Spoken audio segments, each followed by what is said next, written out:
Hi guys, मैं हूं अरसलान और मेरे टिकटॉक पे आप लोगों ने इतने सवाल पूछे हैं ना मुझसे न्यूजीलैंड में आने के मुतालिक कि आप स्टडी वीज़ा पे कैसे आ सकते हैं, कैसे एडमिशन ले सकते हैं, क्या रिक्वायरमेंट है। तो मैंने सोचा फाइनली वीडियो बना ही देते हैं और अब ये वीडियोस मैं कंसेक्टिवली बनाता रहूँगा और हर वीडियो में हम एक नए टॉपिक को डिस्कस करेंगे। आज की वीडियो में मैं आपको जेनेरिकली बताऊँगा कि न्यूजीलैंड आने की रिक्वायरमेंट्स क्या हैं, यूनिवर्सिटीज़ या कॉलेजेस क्या रिक्वायर करते हैं। इसके बाद मैं आपको बताऊँगा एक स्पेशल वीडियो में कि अगर आपने अंडर ग्रेजुएट के प्रोग्राम में आना है तो उसकी क्या रिक्वायरमेंट है, अगर आपने मास्टर्स के लिए आना है तो उसकी क्या रिक्वायरमेंट है और इसके अलावा अगर आपने पीएचडी करने आना है तो उसकी क्या रिक्वायरमेंट्स है। तो सारी चीज़ें आपको आने वाली वीडियोज़ में बताऊंगा। इसके अलावा ये भी बताऊंगा कि यहाँ पे लिविंग एक्सपेंस कैसा है, आपको जॉब मिलेगी नहीं मिलेगी, आप यहाँ पे गाड़ी खरीद सकते हैं आने के बाद, पीआर के क्या ऑप्शन हैं, हर चीज़ मैं आपको बताऊंगा। और उसके बाद ये भी बताऊंगा कि यहाँ पे स्टूडेंट की इंटरनेशनल इंटरनेशनल स्टूडेंट्स की लाइफ कैसी है, जो कि काफ़ी अच्छी भी है मगर थोड़ी सी मुश्किल भी है। तो आज की वीडियो स्टार्ट करते हैं। आज मैं आपको बेसिकली समझाता हूँ कि न्यूजीलैंड का एजुकेशन सिस्टम है क्या।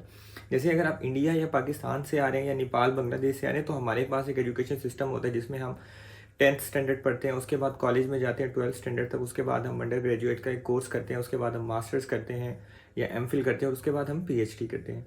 न्यूजीलैंड में इस सारे एजुकेशन सिस्टम को इन्होंने नंबर्स के साथ डोनेट किया हुआ है और इनके एजुकेशन सिस्टम में नंबर 1 to लेके 10 तक लेवल्स हैं, जिसमें पीएचडी लेवल 10 पे आता है, मास्टर्स आपका लेवल 9 पे आता है, इसके अलावा आपका जो पोस्ट ग्रेजुएट डिप्लोमा है वो लेवल 8 पे आता है और जो आपका बैचलर्स है वो लेवल 6 और 7 पे आता है।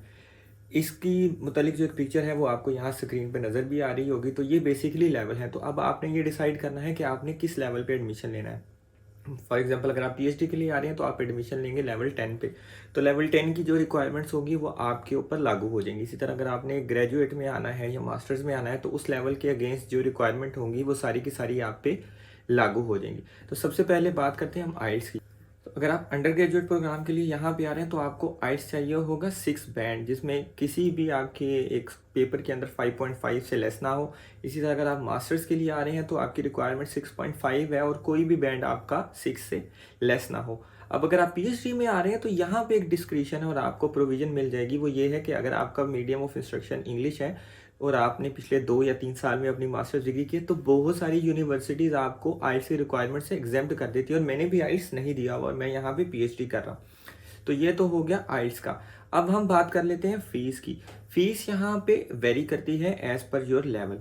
अगर हम अंडर ग्रेजुएट की बात करें तो उसकी फ़ीस तकरीबन 25,000 से ले के 30-35,000 के दरमियान है। डिपेंड करता है आप कॉलेज से पढ़ रहे हैं या यूनिवर्सिटी से पढ़ रहे हैं, और ये न्यूजीलैंड डॉलर की बात कर रहा हूँ, मैं यूएसडी की बात नहीं कर रहा। इसी तरह अगर आप मास्टर्स में आ रहे हैं तो इसकी फ़ीस तकरीबन 25,000 से लेकर 42-43,000 तक है। कुछ कोर्सेज़ की 50,000 भी है। तो ये भी डिपेंड करेगा कि आप यूनिवर्सिटी से पढ़ रहे हैं या कॉलेज से पढ़ रहे हैं। इसके अलावा अगर आप पीएचडी की बात करें तो यहाँ पे सबसे कम फीस पीएचडी की है इंटरनेशनल स्टूडेंट्स के लिए भी, जो कि सिर्फ $9,000 बनती है।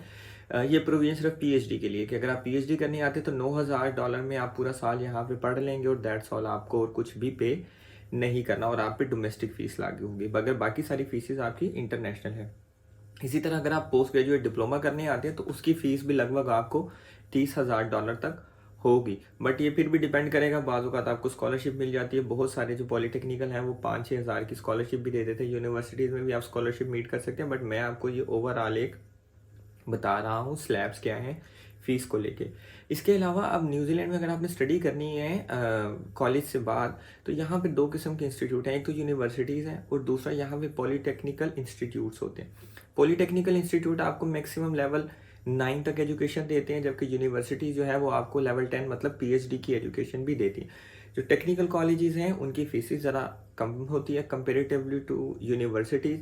मगर जो आपने अगर सिंपल जैसे हम लोग आते हैं वो पोस्ट ग्रेजुएट डिप्लोमा करते हैं और उसके बाद कहते हैं हमें work post study work visa मिल जाए, हम अपने काम करना शुरू करें और अपनी पीआर डालें, तो वो ज़्यादातर पॉलिटेक्निकल कॉलेजेस में जाते हैं। मगर आपको यूनिवर्सिटीज़ में भी पोस्ट ग्रेजुएट डिप्लोमास वगैरह मिल जाते हैं। तो आपके ऊपर डिपेंड करता है कि आपने यूनिवर्सिटी में एडमिशन लेना है या आपने किसी पॉलिटेक्निकल में एडमिशन लेना है। और न्यूजीलैंड में 8 यूनिवर्सिटीज़ हैं, वो आप गूगल करेंगे तो आपको पता चल जाएगा, सिर्फ 8 यूनिवर्सिटीज़ हैं।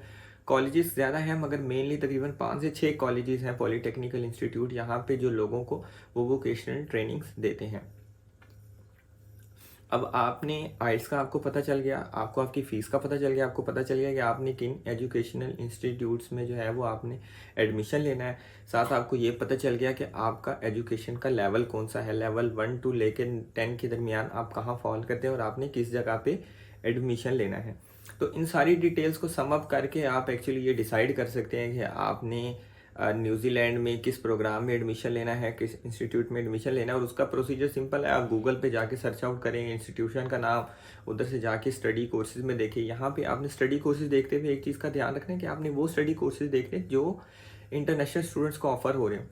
मतलब पॉलीटेक्निकल इंस्टीट्यूट जो है खासतौर पे यहाँ पे बहुत सारे ऐसे कोर्सेज होते हैं जो इंटरनेशनल स्टूडेंट्स को ऑफर नहीं किए जाते।